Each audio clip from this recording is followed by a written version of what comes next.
If someone dropped $100,000 into your lap today and said, "Invest this for dividends," what would you expect to happen next? Most people instantly picture a neat, predictable stream of cash showing up in their account, almost like a quiet paycheck that doesn't require waking up early or answering emails. It feels comforting, almost obvious, to assume that money plus dividends equals steady income. But here's the uncomfortable truth most investors don't confront at the beginning. The way dividend income actually behaves over time is very different from how it feels in your imagination.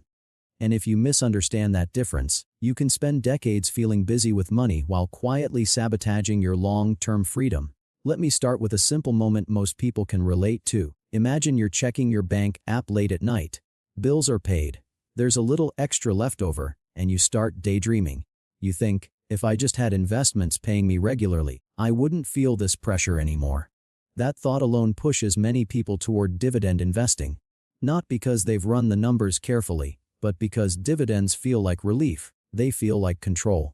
And our brains love anything that promises emotional safety. That's where the story really begins, not with math, but with psychology. When people ask how much dividend income $100,000 can generate, they're usually asking the wrong question. What they really want to know is whether that money can reduce stress, create stability, or buy back a little bit of time. Dividends feel like the cleanest answer to that desire, but money doesn't reward feelings. It rewards structure. And structure is where most investors get tripped up. Picture money like a river.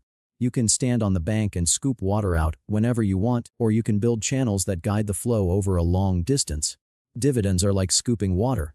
Growth is like building channels. Neither is wrong, but confusing one for the other leads to disappointment. With $100,000, you can absolutely create dividend income. The real question is what you're giving up in exchange for that income, and whether that trade-off actually serves the life you want 10 or 20 years from now. Let's slow this down and look at how expectations form.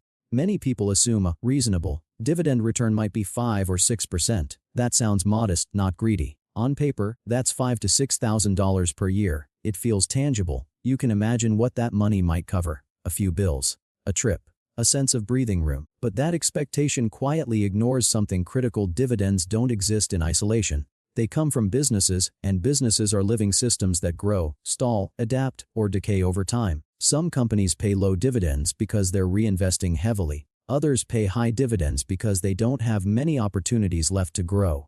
Neither situation is automatically good or bad, but they create very different futures for your money. When you choose higher dividend income today, you are often choosing slower growth tomorrow. That trade isn't always obvious at first, because the early rewards feel satisfying. You see money arrive, your brain registers progress. But long-term wealth is built in quieter ways that don't always feel rewarding in the moment. Consider two people who both invest $100,000. One prioritizes high dividend payouts and uses the income as it arrives. The other focuses on businesses that grow steadily and reinvest profits, producing little income at first.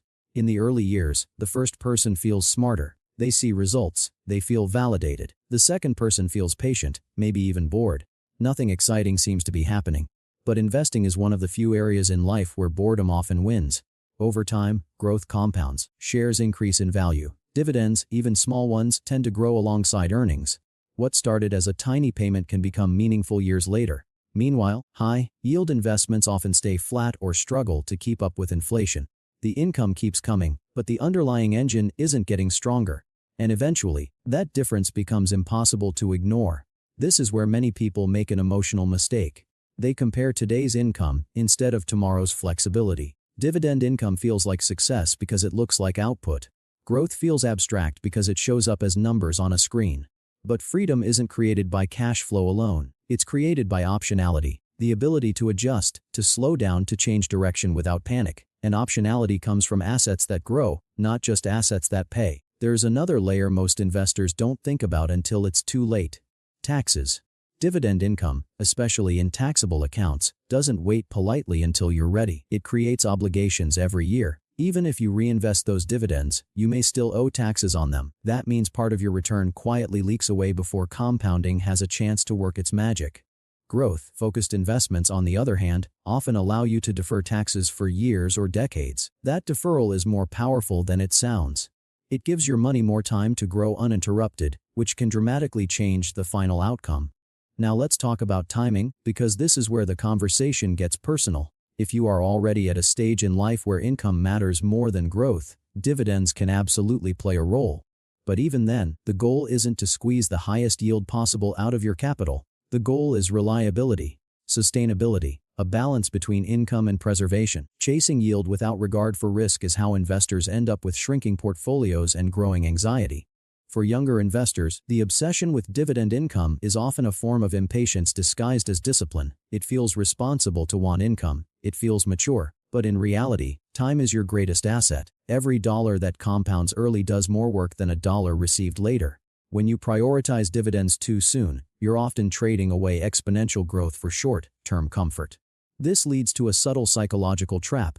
Dividend payments trigger a sense of achievement. They feel earned. They feel like proof that you're doing investing right. But that feeling can become addictive.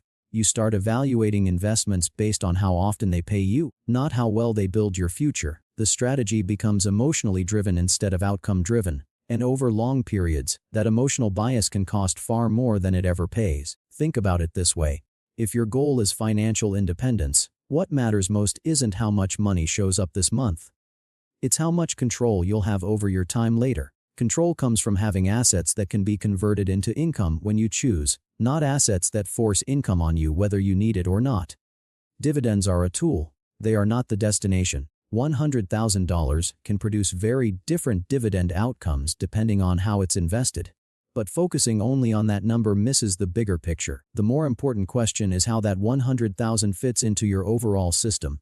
Is it part of a long-term plan? Is it positioned to grow, adapt, and support you as your life changes? Or is it being used to satisfy a short-term desire for reassurance? The investors who build real wealth usually go through long stretches where nothing feels dramatic. They aren't constantly rewarded with visible income.